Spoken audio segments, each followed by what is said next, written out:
Well, I guess it's time for my monthly shower.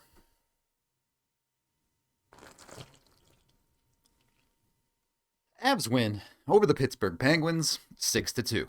This is what it looks like when the Avs go up against bad goaltending. A little bit of a turntable situation, if you will. And don't get me wrong, the Avs played great, but Tristan Jarry was not any good for Pittsburgh in this game, and the Avs were able to take advantage of that by putting pucks on net. At the end of the night, they didn't have a ton of shots on goal because they didn't need to. They threw shots on goal throughout the game, and they usually went in the net. That was able to get the Avs a lead that they got to play with the entire game. So they made their lives easier on themselves, which they have not done enough of this year. While it wasn't particularly high octane, the Avs' first periods continue to move in the right direction, not just winning them, which they did solidly again, but this was a pretty well put together period on the whole for Colorado. It does help when your top line is just clicking on all cylinders, and that's what gets the Avs on the board first. The Avs are able to ultimately win a board battle in their own zone here and get the puck up and out. They are able to win it in deep and chip it high, but this does not get out if Mikko Rantanen doesn't make a nice play to chip this puck out and into the neutral zone. And Pittsburgh gets caught puck watching a little bit here. 3 players cruising deep in the Avs zone, not moving their legs, and that allows Nathan MacKinnon to jump up into the play uncontested. Now, it is Nathan MacKinnon. He's probably winning this race no matter what, because he's just a better skater than you, and that creates a 2-on-1 situation for the Avs. MacKinnon doesn't get too fancy. What we've seen far too often this year is him trying to make an ill-advised pass. Nope, he shoots the puck, and guess what? When you shoot, sometimes you score. Nathan MacKinnon creates a goal with his skating. He's able to step into pucks and back off defensemen and create space that other players just aren't. And yeah, like I said, Tristan Jarry wasn't any good. But when you have a subpar goaltending performance, the Avs' top players are going to drop 5 goals on you. That's all it takes. The Avs can really put teams down if they're not solidly playing on the other side of the ice. After a bit of a lull from your top line, at least for your forwards, this did feel like the sleeping giant woke up again. That's obviously punctuated more by Mikko Rantanen than Nathan MacKinnon in this game, but both were absolutely elite players in this one. Oh, have I mentioned Cale Makar too? Because, yeah, he's the one who creates the second goal for the Avs. Avs getting a partial change through the neutral zone as Lehkonen is able to carry this puck in deep. The Avs are able to get in on Pittsburgh pretty regularly with possession of the puck. It was nice to see. Like, he goes all the way around the world before he ultimately loses a puck battle, but Makar's just a crazy man. He's able to get control of this puck, control it for an extra second by putting it through a man, and create an opportunity where there was seemingly nothing available. This creates an awkward situation for Pittsburgh because Mikko in deep on the play all of a sudden has a 2-on-1. Letang is slow to react, turn, and get back into a dangerous play, and even then, he still puts a cross-check into Mikko, but Mikko is in big, strong moose mode, so when Makar slips this pass to him, he takes it perfectly and is able to cut it back to the forehand side and just get it to go. The Avs are really, really good. Certainly their best players are unbelievably good. And yes, you can look at the goals and say, wow, you want to save there. Wow, you want to save there. We do it with the Avs goaltending all of the time. But I think it's important to remember, and I'll be honest with you, I forget about this sometimes too. The players that are scoring those goals are creating opportunities. Yeah, you would still like them to be stopped, but it takes some of the best players in the world to even create an opportunity for a goalie to make a mistake. So don't sleep on that. The creation from the Avs here was really, really good. A 2-0 first period put the Avs heavily in the driver's seats, and they go ahead and put a big dagger in Pittsburgh early on in the second, too. Honestly, this Pittsburgh team is like looking in a mirror for the Avalanche and seeing the worst version of themselves. Pittsburgh has clear possession of the puck in their own zone, and this should be up and out every single time, but just a little bit too casual with the puck allows Lehkonen to get in, disturb things, and create a turnover that Colorado's able to take advantage of. You see the Avs do that all the time when they're playing poorly. Maybe the Avs will learn a lesson from this game about what it takes to be the better team. This quickly comes to MacKinnon. MacKinnon doesn't see anything, so he resets the play, is able to find Calvin DeHaan up high. DeHaan showing good vision. Again, I don't think he's the most puck-talented player on the planet, but he does see the play develop pretty well, and he's able to find Mikko as the open man on the far side.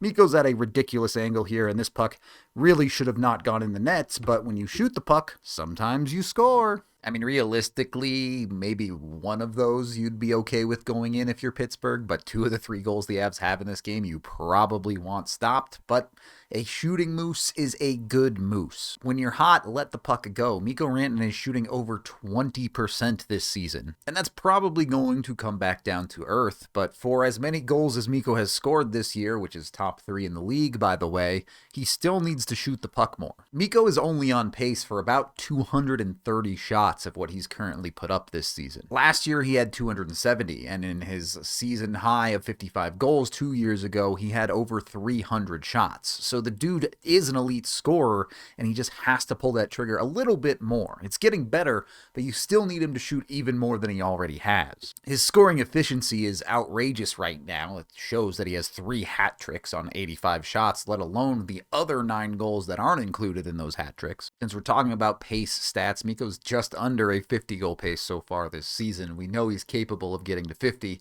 You'd like to see him flip over to the other side of that number. So the Avs go up 3 goals. Anytime you get a 3-goal lead, you're supposed to win the game. You won't always, but you're supposed to. And the Avs do that.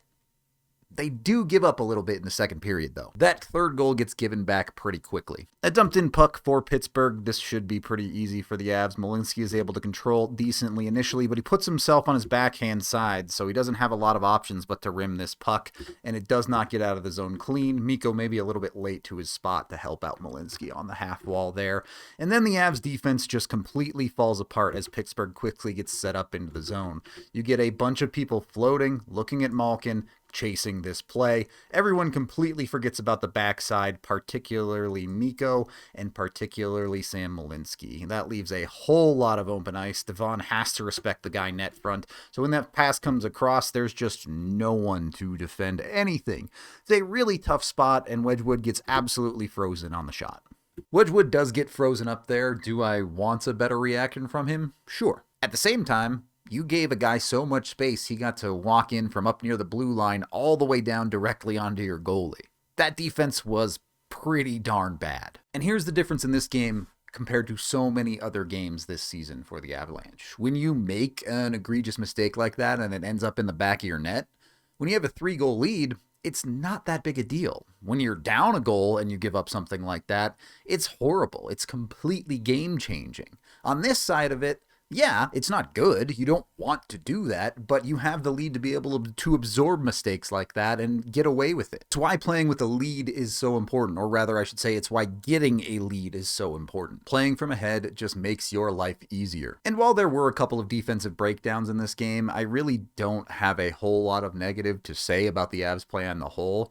More importantly than the defensive breakdowns, in my opinion, the one thing the Avs have to clean up more than anything else right now is their penalties. Not their penalty kill. That was actually fantastic tonight. Full credit to those guys. But they have to stop taking penalties, especially stupid penalties. Some penalties happen. It's the game of hockey. It's fast. Things happen like that. You're going to make mistakes. I get that. But the Avs have consistently taken penalties that you just should not be taking in the NHL. Whether it's the Avs taking their 3rd too many men penalty in 4 games tonight, whether it's unnecessary penalties in the offensive zone when you have a lead, whether it's Sam Malinsky hitting a guy with his stick well after a play has ended. You have to understand the game situation, and when you're playing with a lead, you gotta be able to be smarter than the Avs have been with their penalties. Like I said, it does not directly result in the goal. The penalty kill killed all of the penalties they were asked, but Pittsburgh's 2nd goal does come on the same possession, even if the penalty kill technically ended. The Avs are just killing off of a penalty here, which was a good job, but they're not able to get clean possession of the puck. So as you do have your 5th man and Kelly coming back on the ice, Pittsburgh's able to throw it in deep. That initial play gets through Middleton pretty cleanly. He might have had a chance to get a stick on it, but okay, that's all right. You can't make every single play. Middleton turns, see the play developing, and just gets a little bit lost right now. You see him even checking the man that he's going to have to really get in the passing lane or cover here, and he's just not able to execute on it. You see Girard taking the puck carrier, you see MacKinnon coming down to help, and to be fair, the Avs are in a little bit of a tough spot. There is a man behind the net, but ultimately the way Middleton plays this, stepping up into the high crease area, he has to be able to get into that passing lane and deny that pass, and he just doesn't do so effectively. tough spot from there. It's a pretty tough sequence for Keaton Middleton, and that's a guy who, when the Avs are healthy, if they ever get healthy, honestly, the Avs will just not have him in his starting lineup come playoff time. They just won't. They will either have healthy bodies or they will have gone out and gotten a defenseman. Nothing against the guy. He's just not going to be in the starting lineup come playoff time. So the Avs do give a goal back to their lead in the second period. Not great, but not completely egregious either. The Avs have struggled to string together good first and second periods. They tend to have one of them that goes pretty poorly.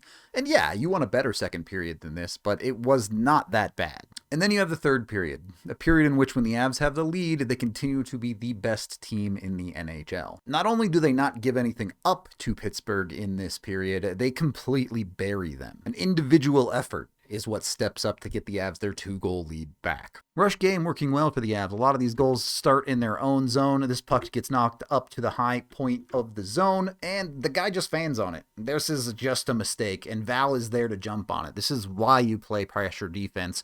When the mistakes happen, you're there and ready to make a play. Val's able to poke it out into the neutral zone, and then ultimately win the puck battle, where he's able to collect, reset, and what looks like a part of the play that should just start over, he decides to step up and make a play by himself. Pittsburgh is back. Pittsburgh should be ready for this, but Val just goes wide, turns on the Jets, and is stronger than everyone else on the ice. He cuts to the middle, says deal with it, and cuts all the way across and finds the gap on the opposite side. How many players in the NHL would even try what Val tries there, let alone be capable of pulling it off? When Val is at his best, he is one of the best power forwards in the NHL, and on certain nights, he can just decide that he doesn't want to be stopped, and no one can stop him. He's bigger, stronger, and smarter than most other hockey players out there, and that's why he's such an important piece to the Avalanche on the ice. And especially now that we're starting to stretch into about a month of him being actively in the lineup and playing again, you can see just how good and how important he is when he's at his best. That was probably the game-ending goal there, but the Avs are responsible zombie hunters, and they make sure to double tap. Just to fully bury the Penguins, the Avs are able to get a stick on a puck defensively, and even when it's not clean like that, the Avs are just so quick out of their zone. They're looking to get into their breakout system immediately with Lecky throwing it to the middle where MacKinnon is already flying up the ice. It's just amazing how quickly the Avs can create there. The entry doesn't work clean. MacKinnon gets the puck knocked off his stick, but they're able to get it in deep, and Lecky doesn't do complicated things. He plays the systems, and he goes to the dangerous areas. Mikko somehow finds a way to get this puck to the middle of the ice. I don't know how he does it. I don't know how he's this strong and talented, but he just is. I mean, look at the gap he has there. He puts it about 1 millimeter around the skate of the defender. You cannot play angles any more perfectly than that, and Lecky just has to redirect this one basically into the net. Mikko Rantanen scored a hat trick in this game, and that was his best play of the night. Absolutely absurd awareness, vision, whatever you want to call it, to know that Lehkonen's coming to the front of the net there, and then has both the strength and ability to win that puck and get it to where it needs to go. He's not normal. For all of the frustrations that come with Mikko Rantanen's game at times, he does these types of plays often enough that this is why you love him. Yeah, there are going to be nights where he might take it easy or take a little bit of time off or whatever you want to call it. But when the Avs need something, he shows up and he's one of the best players. The reality of the contract situation with Mikko Rantanen is I think the Avs would love to get him cheap. I think the correct number for his contract is probably around or maybe a little bit below what MacKinnon got.